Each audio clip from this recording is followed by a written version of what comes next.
આજે આપણે ગણપતિ બાપ્પા પાસે સ્વાસ્થ્ય અને સમૃદ્ધિ તો માંગી, પણ આવતીકાલે કદાચ આપણે પૃથ્વી બચાવવાની પ્રાર્થના બાપ્પાને કરવી પડશે.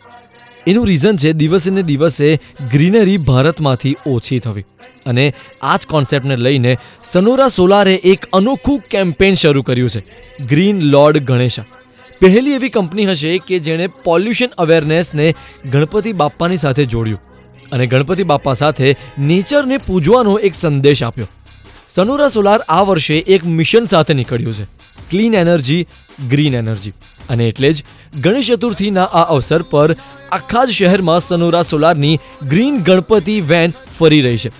પોલ્યુશન અને એન્વાયરમેન્ટ અવેરનેસ સાથે સીધું કનેક્ટ બતાવી રહી છે. અને આ જ એક કોન્સેપ્ટથી સનોરા સોલાર ફ્યુચર જનરેશન માટે એક ગ્રીન લેગસી બનાવી રહ્યું છે. સો આ જ ગ્રીન એનર્જી અને ક્લીન એનર્જીના સપના સાથે આપણે આગળ વધીએ અને જેટલી પણ આપણી આવતી જનરેશન છે એને પ્રેરિત કરીએ.